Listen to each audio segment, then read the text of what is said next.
What do you go to for kind of your news sources in cybersecurity? The world is really noisy. There's a lot of stuff going on. Honestly, my favorite is probably the one that rose to the top with everyone else, which is my community, My right? buddies, yeah. I heard it called something different every time. It was peers, it was friends, it was my core group, but this all came back to my people. And I absolutely loved that.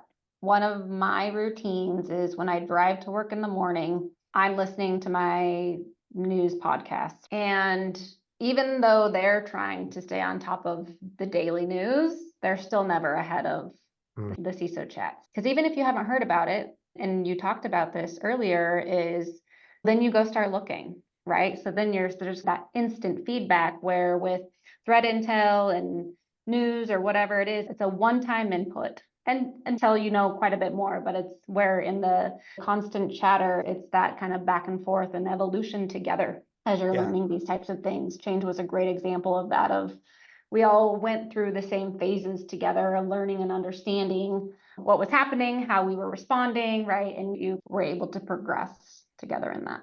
I just had an opportunity to sit down with somebody from Change, and here's what they told me. And Mm-hmm. that conglomeration of information was like way better than anything you were getting in the news. We're all coming up with ways to solve problems and fix things. And I love that thing about our community, or the CISO community.